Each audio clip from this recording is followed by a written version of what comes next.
Jai Radha Madhava Kunja Bihari Gopi Jana Vallabha Girivaradhari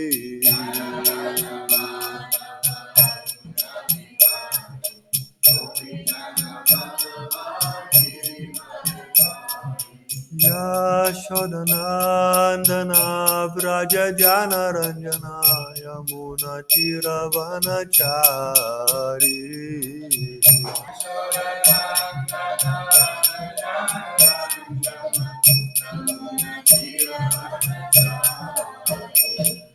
Yashodanandana Vraja Jana Ranjana Yamuna Tiravanachari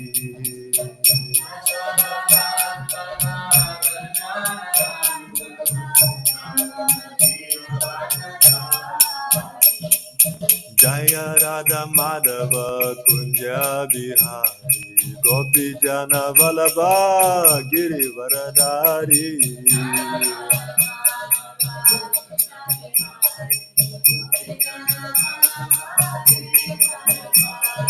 Jai Radha Madhava Kunja Bihari Gopi Jana Vallabha Girivaradhari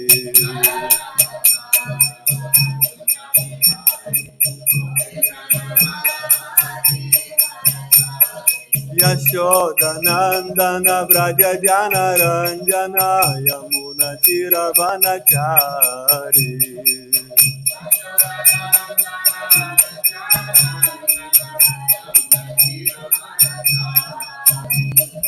Yashodanandana Vraja Jana Ranjana Yamuna Tiravanachari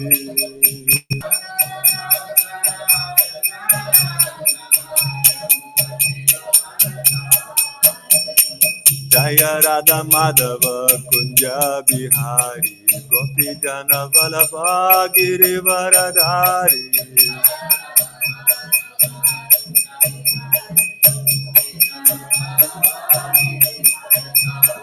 Jaya Radha Madhava Kunja Bihari Gopi Jana Vallabha Girivaradhari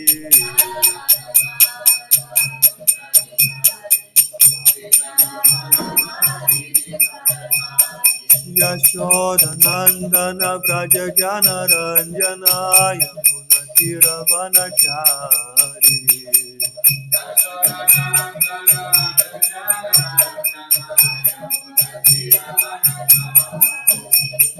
Yashodanandana Vraja Jana Ranjana Yamuna Tiravanachari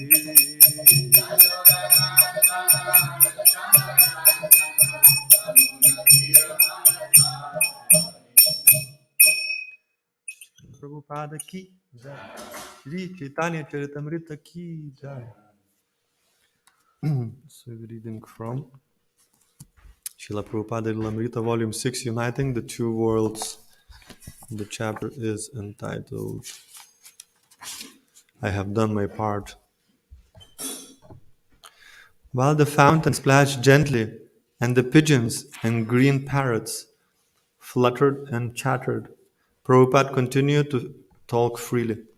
He recalled his horoscope at birth.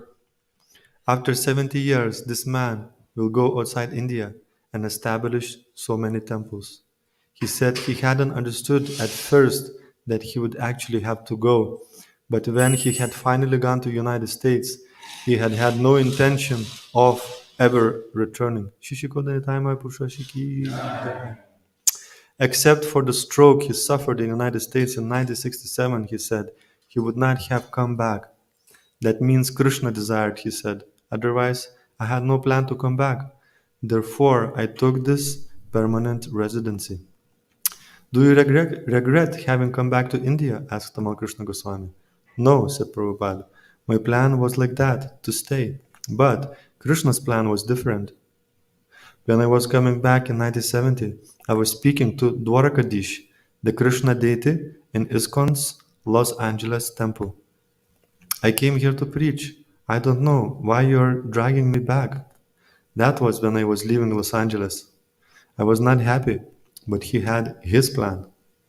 Pretty nice plan, commented Tamal Krishna. Srila Prabhupada continued. Krishna said, Come, I'll give you a better place in Vrindavan. You were retired in Vrindavan, and I ask you to leave. Now you have to come back, but I will give you a better place. So he has given me a temple 100 times better than any other place. Is it not so? Grace A.C. Bhaktivedanta Swami Prabhupada ki jai. Jaya Jaya Shri Chaitanya Jaya Nityananda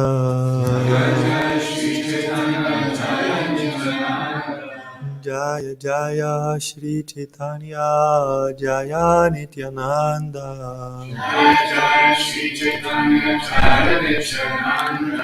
Jaya Dvaita Chandraya Gaura Bhakta Vrinda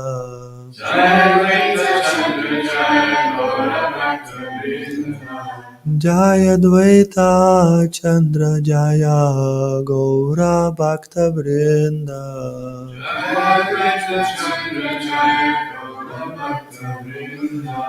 Jaya Jaya Shri Chaitanya Jaya Nityananda Jaya Jaya Shri Chaitanya Jaya Nityananda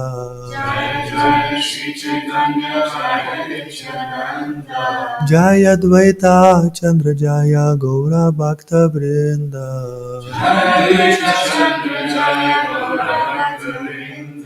Jaya Dvaita Chandra Jaya Gaura Bhakta Vrinda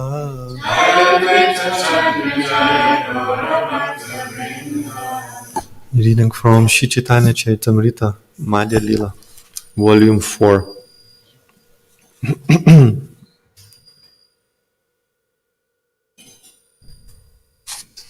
Sixty-four. 66. Okay.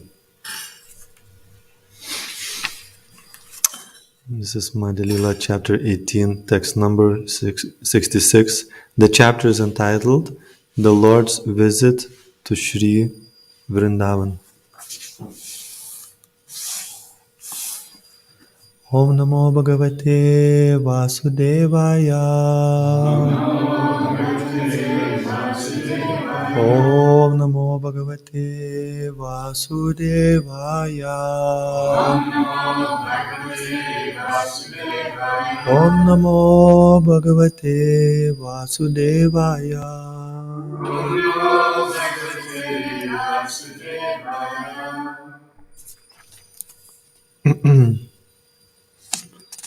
So I just do 66 myself and we do 67 together.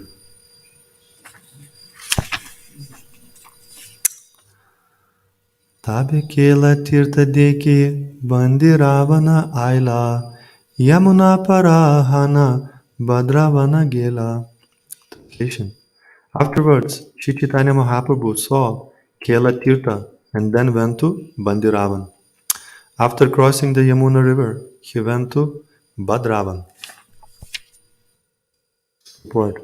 In the Bhakti Ratnakar, it is said that Sri Krishna and Balaram used to play at Kela Tirtha with the cowherd boys during the entire day. Mother Yashoda had to call them to take their baths and eat their lunch. So 67 we'll do together. Shrivana Deki Punaha Gela Loha Vana Shrivana Deki Puna Gela Loha Vana Shrivana Deki Puna Gela Loha Vana Mahavana Giya Kaila Janma Sthana Darashana Mahavana Giya Kaila Janmastana Darashana Mahavana Giya Kaila Janmastana Darashana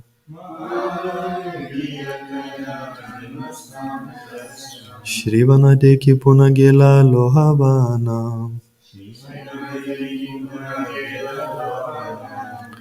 महावाना गिया कोयला जन्मस्थाना दर्शना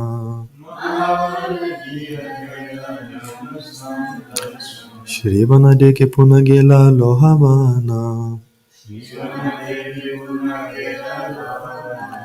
महावाना गिया कोयला जन्मस्थाना दर्शना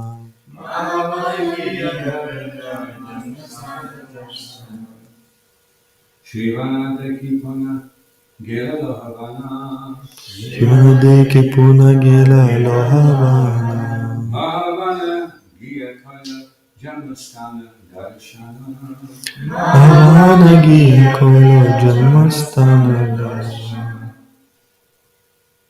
श्रीवना देखी पुन्हा गेला लोहावाना श्रीवना देखी पुन्हा गेला लोहावाना महावाना गिया कोयला जन्मस्थान दर्शना महावाना गिया कोयला जन्मस्थान दर्शना श्रीवना देखी पुन्हा गेला लोहावाना श्रीवना देखी पुन्हा गेला लोहावाना महावाना गिया कोयला जन्मस्थान दर्शना महावाना गिया कोयला जन्मस्थान दर्शना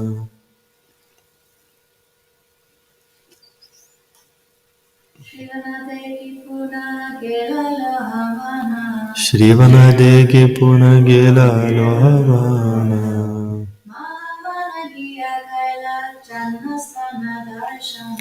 महावाना गिया कोयला जन्मस्थान दर्शना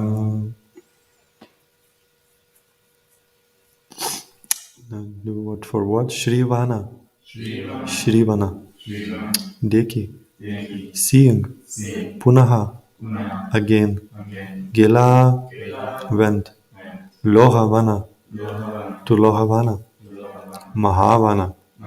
To Mahavana. Giya. Going. Kaila. Performed. Janmasthana. Bird site. Darashana. Seeing. Translation and purport by His Divine Grace A.C. Bhaktivedanta Swami Prabhupada Ki Jai.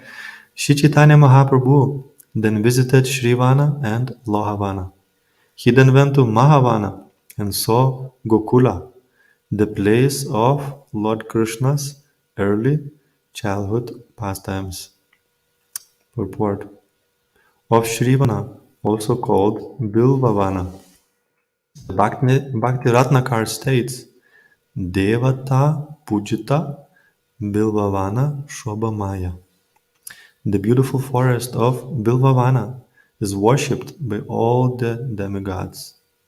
About Lohavana, the Bhakti Ratnakar, fifth wave, states, Lohavane Krishnera Adbhuta Gocharana Eta Loha Jangasure Vade Bhagavan. At Lohavan, Lord Krishna used to tend cows.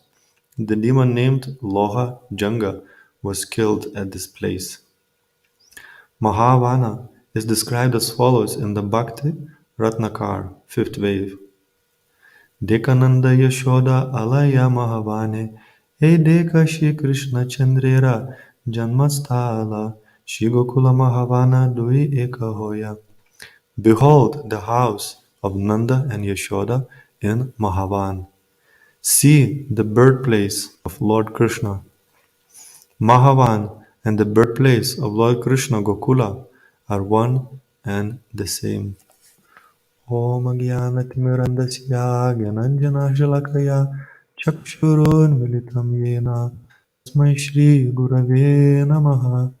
Shri Caitanya Manobishtam Stapitam Yena Bhutale Swayam Rupa Kadamayam Dadati Swapadantikam Vandeham Shri Guru Shri Yutapada Kamalam Shri Guru Vaishnavamscha Shri Rupam Sagrajatam Sahagana Raghunatham Vitam Tam Sajivam Sadvaitam Savadutam Parijana Sahitam Krishna Caitanya Devam Shri Radha Krishna Padan Sahagana Lalita Shri Vishakam Vitamscha He Krishna Karuna Sindhu Dinabandho Jagatpate Gopisha Gopika Kanta Radha Kanta Namostute Tapta Kanchana Gaurangi Radhe Vrindavaneshwari Vrishabhanu Sute Devi Pranamami Hari Priya Vanchakalpa Tarubhyascha Kripa Sindhubhya eva cha Patitanam Pavanebhyo Vaishnavebhyo Namo Namaha Jai Shri Krishna Chaitanya Prabhu Nityananda Shri Advaita Gadadhar Shri Vasadi Gaura Bhakta Vrinda Hare Krishna Krishna Krishna Hare Hare Hare Rama Rama Rama Hare Hare Mukam karoti vachalam pangum langayate girim yat kripatamaham mande Shri Gurum Dinataranam. By the mercy of spiritual master, a blind man can see the stars, lame man can cross the mountains, and dumb man can speak eloquently. I therefore offer my respectful obeisances unto lotus feet of my spiritual master, Vishnupadaya Krishna Prishta. Ma Vishnupadaya Krishna Prishta Bhutale Shrimati Bhakti Vedanta Swami Niti Namini Namaste Saraswati Devi Gauravani Pacharani Nirvishesha Shunyavadi Paschatya Deshatayani. So the translation again. Sri Chaitanya Mahaprabhu then visited Shrivan and Lohavan. He then went to Mahavan and saw Gokula, the place of Lord Krishna's early childhood pastimes.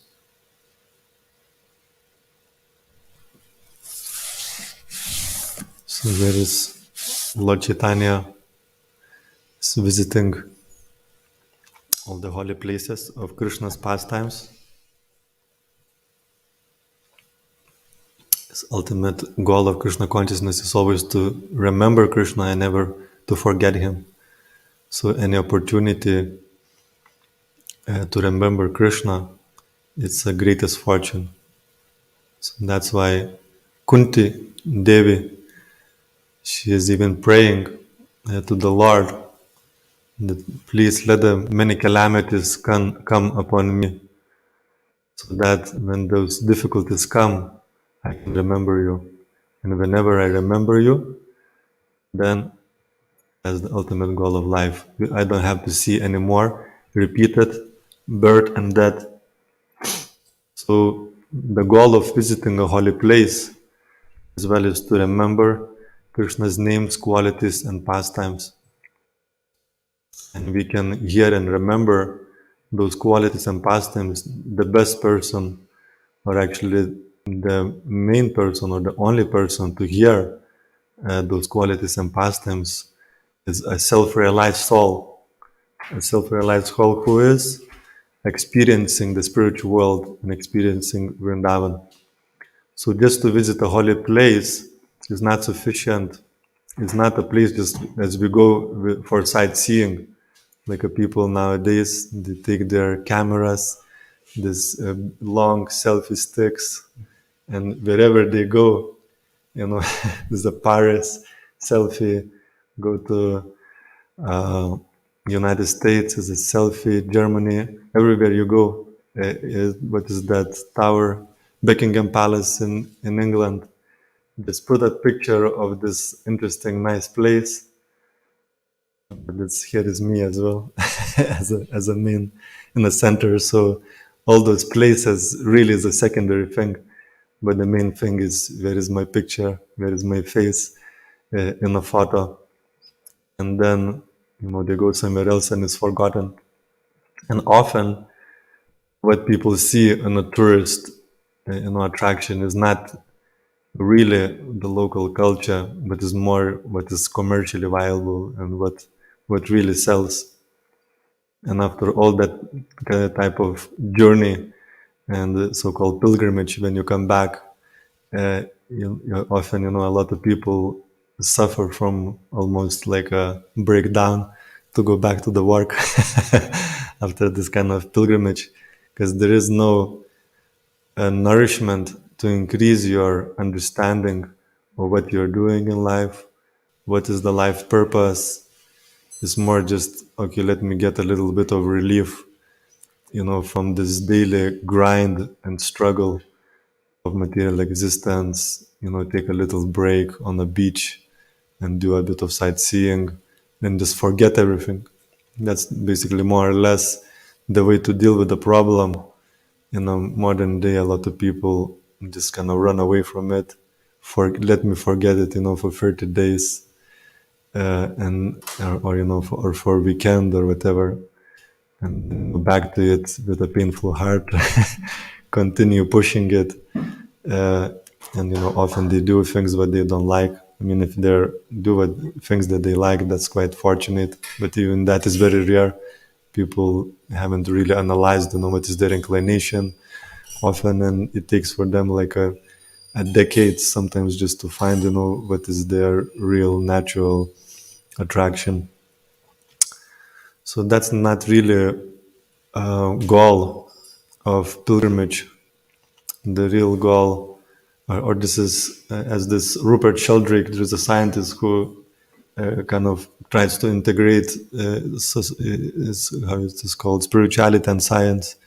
He calls it secularized pilgrimage holidays. So it doesn't give you that satisfaction and fulfillment. Just go and come back, and your life is exactly as it was just before you went, and your struggles are exactly the same. There's no change. However, the real pilgrimage is to go and uplift your consciousness, reassess your goal of life, reassess and raise your consciousness and see where I am going, what are the means to attain it, and actually raise your consciousness, and just like properly upgrade everything so you can come back enthused to carry on with your duties, with your mission, with your work, because it has higher purpose in the service of God.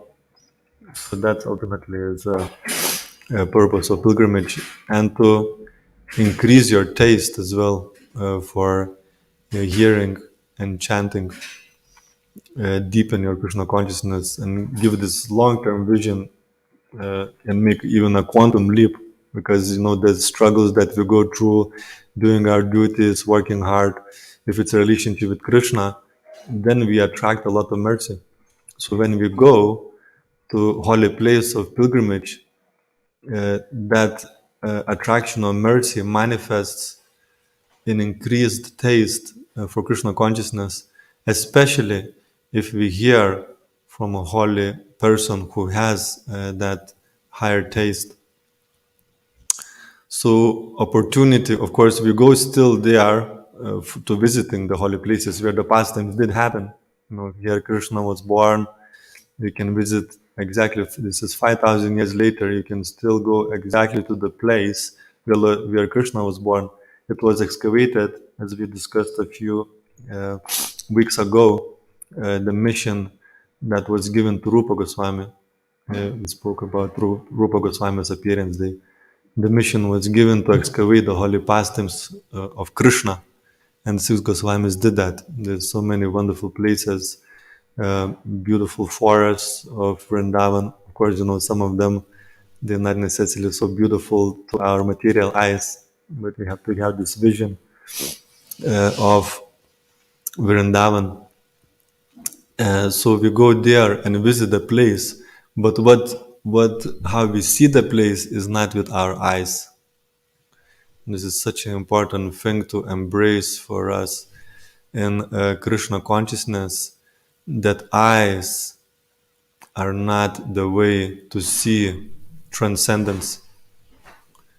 We need to see transcendence with our ears, because our eyes are limited.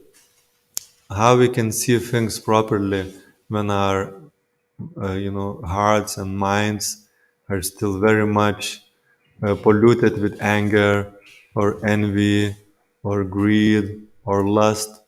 We can't see things as they are. Our intelligence is the same, our eyes. It's described that all those desires and pollution, they take sitting places in many different situations. They take sitting place in the mind, they're sitting in intelligence, they're sitting in the senses, and that includes our eyes. So when we see with all that situation, when we see in the object, where we see in a certain phenomena that is happening in our life, or we see a certain situation like Vrindavan, we won't be able to assess and see things as they are with our polluted senses. Therefore, we need to learn to accept the vision of transcendence, the vision of a saintly person. Can be extremely challenging actually in our contaminated state to even consider that vision. But this is the fundamental principle of humility, to understand that there is a higher vision. And when the heart is completely purified and there is no more bodily identification, there is no more attachment to material things. The only attachment is to Krishna. Primanjina Churita Bhakti Vilochanena Santa Sadaiva Hridayeshu Vilokayanti. Then when the eyes of a pure devotee are tinged with the salve of love, like people and often ladies, but not only ladies. Nowadays, they put a kind of foundation and kind of beautify their eyes, etc., with various things. So the eyes of pure devotee, what they're trying to beautify their faces is the salve of pure devotion.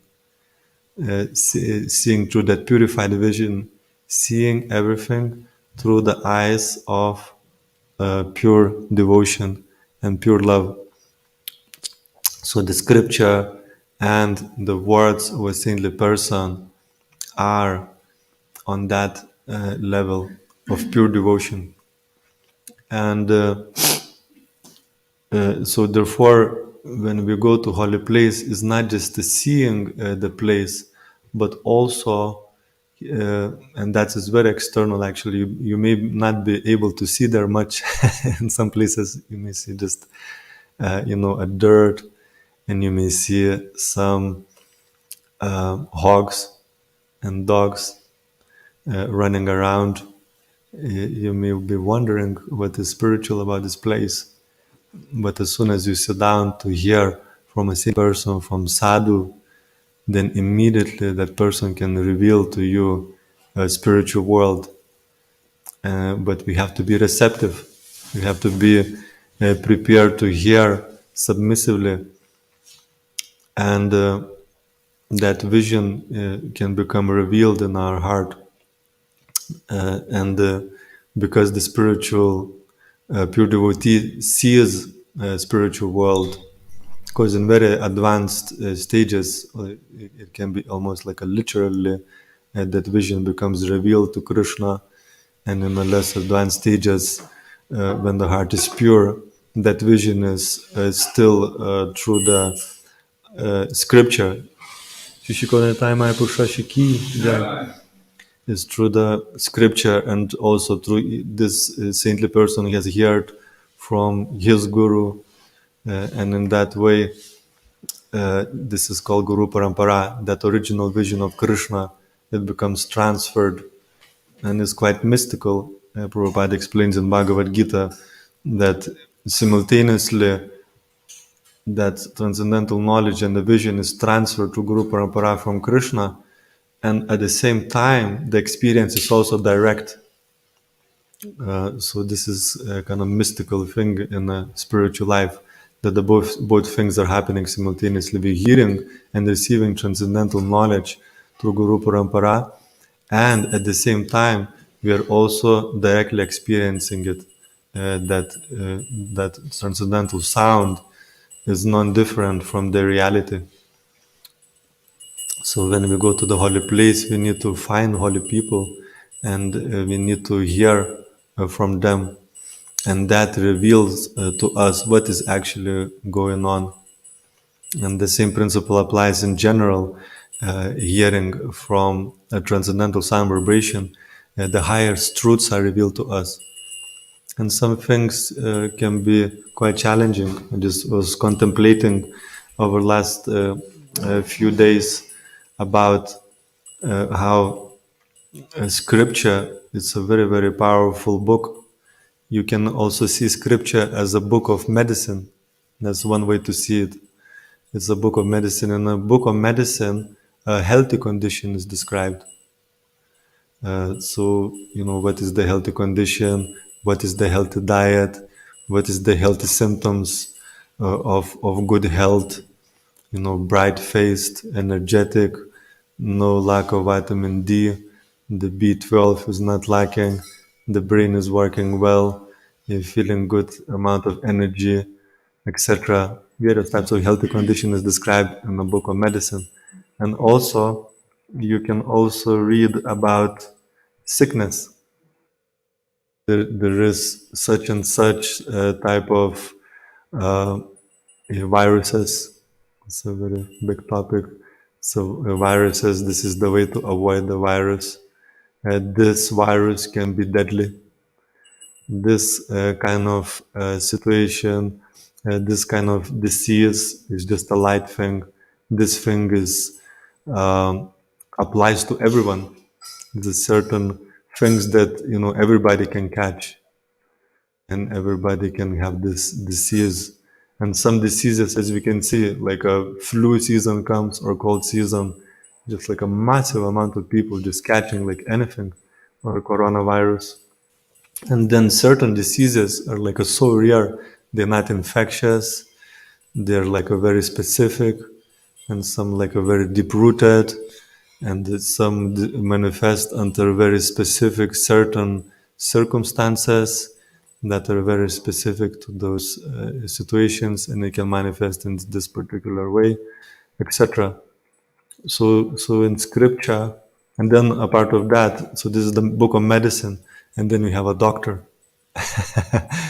And you can read the whole thing. There is so many diseases, there is so many healthy situations, and it's like if you are not doctor yourself, you look at this, what is applying to me? Am I sick with this or not sick with this? I'm experiencing this list of symptoms, like in coronavirus, like loss of taste, hay fever, or not hay fever, fever.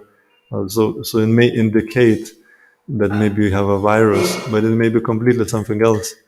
So, of course, one way is to self-isolate and see whether it's going to increase.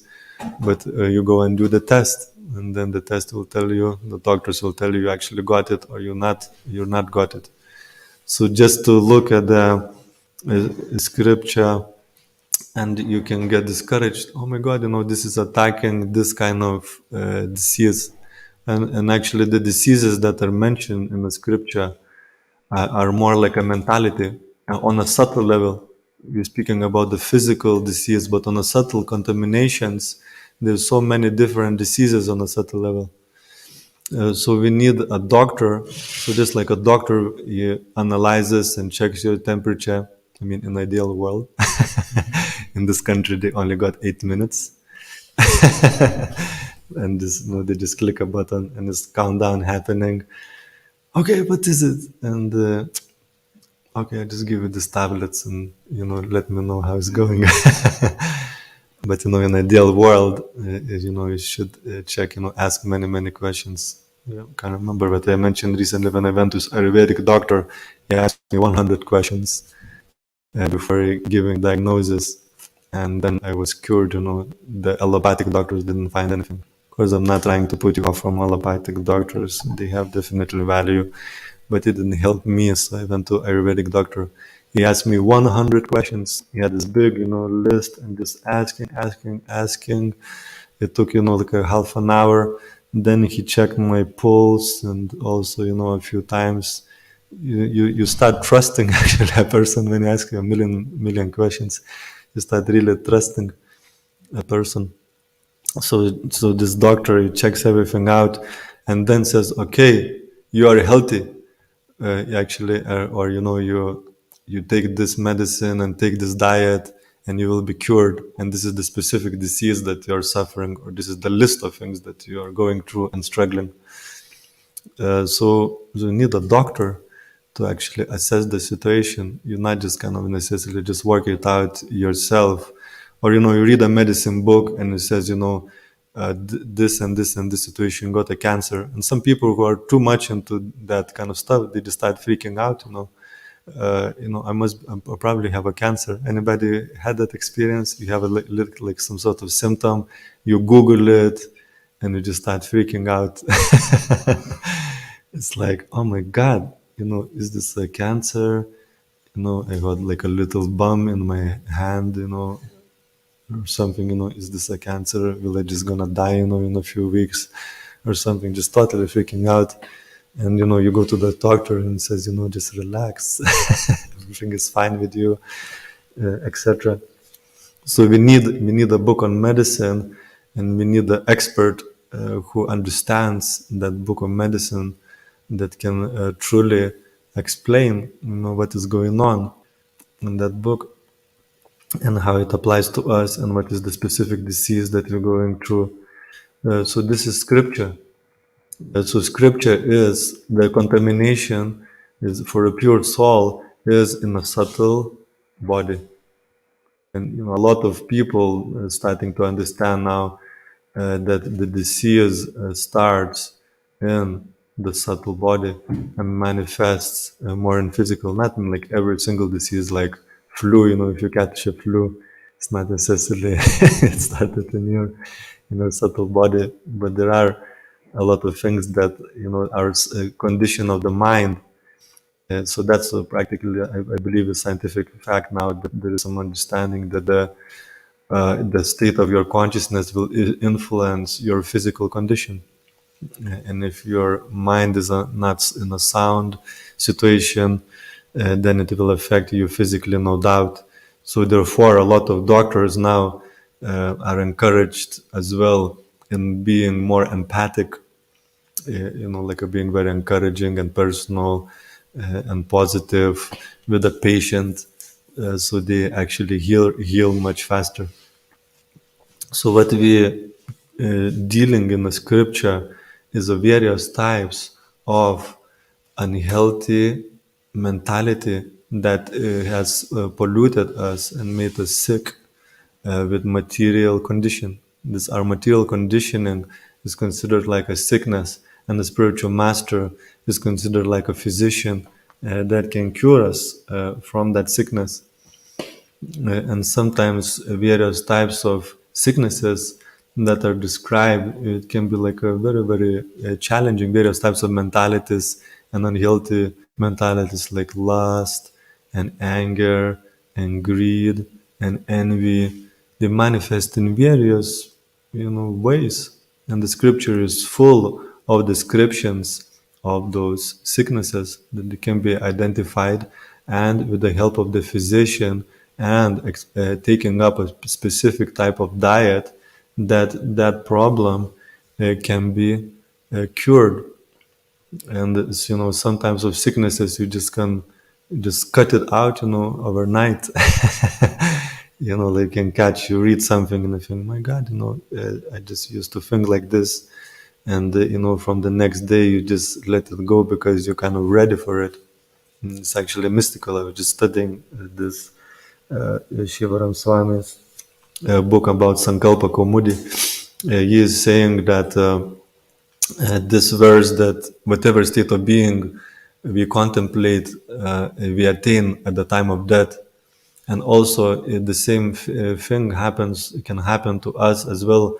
We took some instruction, we take up a certain goal, an art and nivriti or whatever, or initiation, or full engagement in devotional service, and we are working and practicing that kind of higher state of being. So he says that it's not just at the time of death you can enter the different state of being, but actually it can happen as well in this life. and in many subsequent actually stages we can shift to the and sometimes you're just building up and building up some sort of thing that Krishna is trying to make you understand, and you're going towards that direction. And as we spoke actually yesterday, you can go in small increments, and then there is some shift as well can happen at a certain point, that you enter some sort of next level in your Krishna consciousness, and you have to actually expand and increase your understanding to reach there. This is why Sambandha Jnana is so important, and hearing from saintly people is so important, because it's preparing and preparing the ground for the next stage and next level. And as we are building up and purifying and getting the mercy and the blessings and hearing from sadhus, then our vision can expand. So sometimes a lot of statements of Shastra, we are just not ready to understand. Just like if you have some scientific idea, some scientific book of like a very high level of scientific thing, they use language, you can't understand the word, sometimes what they are saying. And of course, sometimes it's a trickery as well, to like a word generally. But you have to reach a certain level to understand the higher thing. So there is a many statements in Shastra about various types of diseases, more on a subtle level.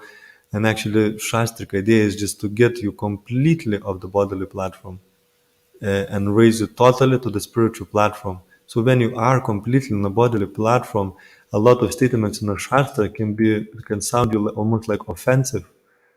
I am man, and this is the baggage comes with the being the man, and the Shastra will attack a certain traits of condition, like a soul in the body of a man, and say, this, and this, and if you're just engrossed and you totally identified, I am a man, it can be very painful to hear, the diagnosis. Somehow or another we trust, and it's very paradoxical situation. We often distrust the doctor. The doctor says, okay, this is my symptoms, and this is the disease you have, and this is the diet. Often we tend to trust that. But when the scripture or a saintly person says, you got this, I said, no, I don't have it. The problem of false ego kicks in. We don't trust a saintly person, and we don't trust the scripture, but we trust our false ego that is influenced by anger, lust, greed, and envy. And somebody pokes us in a wrong way, we become agitated and angry, and call people ill names and etc. And we consider that we can see things as they are. When we are angry, we don't see things as they are. When we are lusty, we don't see things as they are. We don't see others as a person. We see others as sense object. We don't see a person. We see this is the object to gratify my senses in a gross way, or maybe in a subtle way. A lot of things is going on just in a subtle way. Everything is fine. We're going around, but a lot of lust situation is just going on in a subtle realm, with like all sorts of things going on, very sick type of situations. So a lot of things are just there, uh, going on subtly. So scripture can point those things out for a man, or again, there are so many things that are completely in common. For example, for being a certain gender, being a male or being a female, is like a majority of traits will be very similar as a part of being conditioned soul. But there also will be a certain specific traits that applies for a certain gender. And scripture may say something about that. We should not take offense, for it. It's usually, if you do take offense, as we mentioned, it can be very hurtful if we are engrossed in that identity.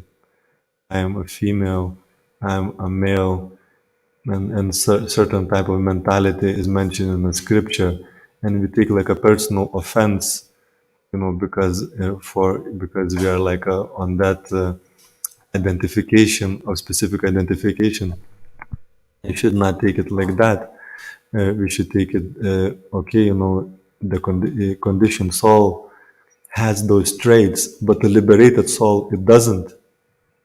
So when it says, okay, it's something about the female, something about the male, or something about the general thing, it speaks about the conditioned soul. It doesn't speak about liberated soul who has a pure love of God. Liberated soul with a pure love of God doesn't have those traits that are often attacked by sadhu and shastra and guru. It's not a personal attack. Like Jesus Christ said, hate the sin, not the sinner. So if there is some sick mentality is identified and it seems like it's attack, it's not an attack against the person. The spirit soul doesn't have those traits in liberated condition. It's completely free from them. It has the pure love of God. There is no conditioning left. But what is being attacked is some a sickness is identified that we have to deal with it and transcend it and purify it, and we may not be able to see it in a conditioned state. So sometimes we have to suspend our judgment about what the scripture is saying. I just can't understand this, but somehow or another, my faith is awakening. Let me see what is going to be when my heart is more purified. Am I able to see that condition? Then, and I be able to understand and identify. So often we have to put that faith in the sadhu, guru, and shastra and suspend our judgment, not seeing, they attacking me, the scripture is attacking me, the sadhu is attacking me, sadhu is attacking a specific gender or a specific type of situations. We shouldn't take like that. We should suspend our judgment and see how we're going to see things when I am free from lust or when my lust is purified. How we're going to see things when my anger is purified or envy or greed. Can we suspend our judgment and see, and we'll never be a loser, because if we don't suspend our judgment until that time, we may just throw out the baby with the water and just lose the opportunity due to our conditioned judgmental mentality. We may get opportunity, we may lose opportunity for advancement in spiritual life. There's a different thing when the judgment is passed. There's a transcendental judgment to establish what is right and what is wrong. So when the doctor says to you, you got coronavirus, you don't say, you're just judgmental. How dare you? How dare you to judge me? Or have a flu. You're just being really judgmental. How do you know? How do you know I got a flu? You got a temperature, you got a pain ache, your eyes or whatever, you got all the symptoms of the flu. Of course you got the flu. No, I don't. It's ridiculous how we do this. Is the false ego is completely depriving us for the opportunity. So we should suspend the judgment, and when the saintly person and sadhu is pointing something out, we should also, again, instead of attacking back, is just a person is saying, here is something, you got a temperature here. Instead of saying, what about you? I think you got a temperature as well. No, look, check out your temperature. Take the medicine. This false ego just attacking back is never gonna get resolved. This backwards and forwards, and you remain sick in a conditioned state. Another birth, or how many other births you're gonna be there. So we should take advantage of medicine and hearing from saintly people. So Sala didn't touch so much about the Vrindavan, but and about the Krishna's birthplace. So this is a homework for read from Krishna book tonight before bed.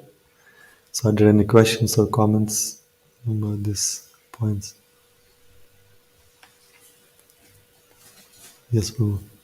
The point you made about the asking them questions. Yes. If the doctor does ask them questions, then you want Yes. to have faith in his diagnosis. So I had that example given. I rang up his doctor, and the doctor was watching a football game at the time, and he said, "Should I give my daughter the blue pill?" And he said, "Yeah, of course you should give her." He slammed the phone down, but he didn't want to act upon it because his daughter was vomiting blood. I think the doctor didn't know that. So he called the doctor again and he said, "Well, I need to tell you also that she's vomiting blood." And he said, "Oh, she should definitely not take the blue pill." So he said, faith in the diagnosis only comes if you think that the doctor understands in the first place. So the first part of the whole healing process. Good point. The person, you trust the person's diagnosis if he really understands. He understands you completely. He understands your mentality and why you behave in that way, and then has a better strategy for you. You'll be more time to take on the one you really understand. It's a really good point, because it's also described that Prabhupada in the first year in the United States, he spent observing the situation. He was thinking, what's the best way to actually present Krishna consciousness, and also often ourselves in our overzealous kind of early stages of Krishna consciousness. We just want to give people medicine. It doesn't matter. And often as well, some people will tell you, anything you tell is fine, as long as it's Krishna conscious, as long as Bhagavad Gita, or if it's really shakes person up, and like a really shake them up, then it's fine. Anything you can tell. However, it's not the way it works. With the medicine, you have to identify the disease, and therefore you have to ask many questions before giving medicine. So when we're doing outreach to people, we need to really find out. And also in Ishopanishad it says if we have to understand the nescience, as Dr. Prabhu was saying, and the transcendent side by side. So you may understand what is the disease, what is the problem, what is the conditioning, and even show to person that actually I do understand what you're saying. I used to suffer as well from this. I used to also have the same problem. And that when the trust develops, then we can present the solution. We can understand the solution. It will be much better medicine to present. And what is medicine for one person? It could be a poison for another person. That's another thing. So you can't just rubber stamp the solution and give exactly the same medicine to every single person as it's done in the current day. Quite regularly, the doctor gives you the same medicine to everyone. I think that's a really good point.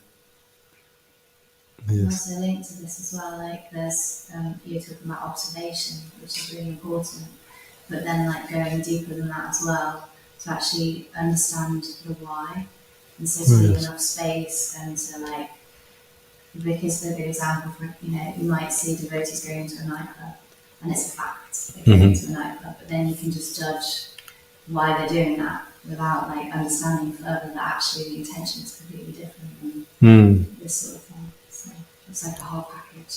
It's really a good point. And certain things, if a saintly person says one thing and a not saintly person says this exactly the same thing, the person who is not saintly can be like extremely judgmental, and it could be absolutely true, but if a saintly person says the same thing, his motivation is completely different. It's done with pure love.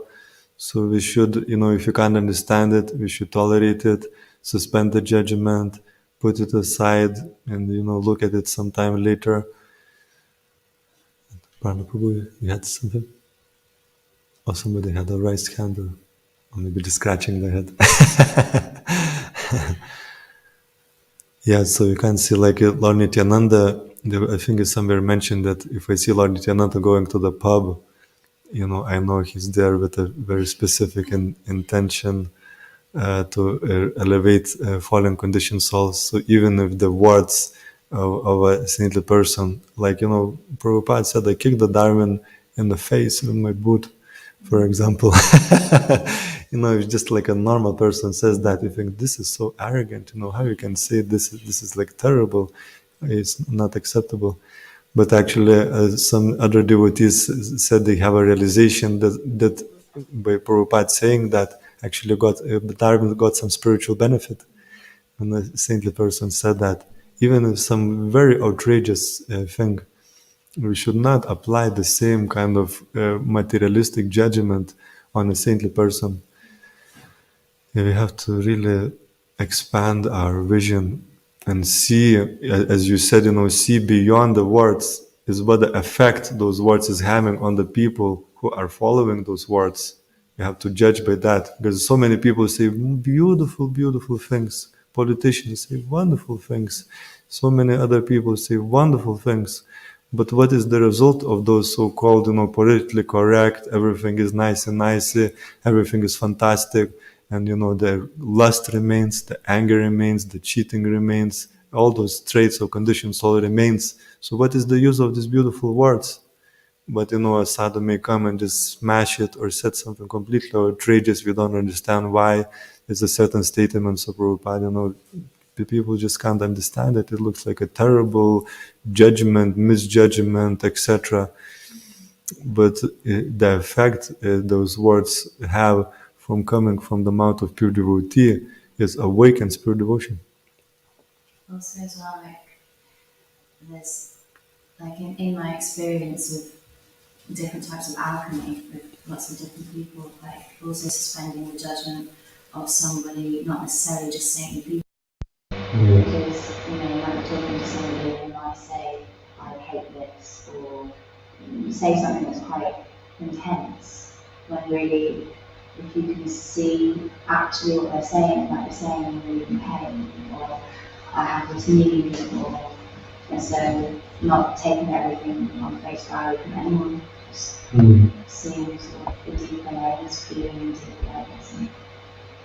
Yeah. The judge is it can be even worse situation. Often we do that to avoid the issue.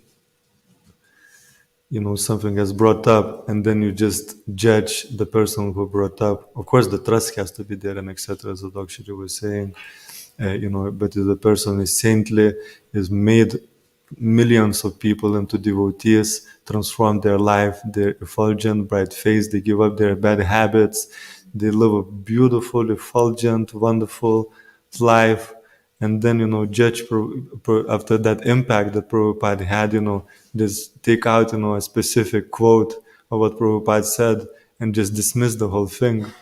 It's really avoiding the issue.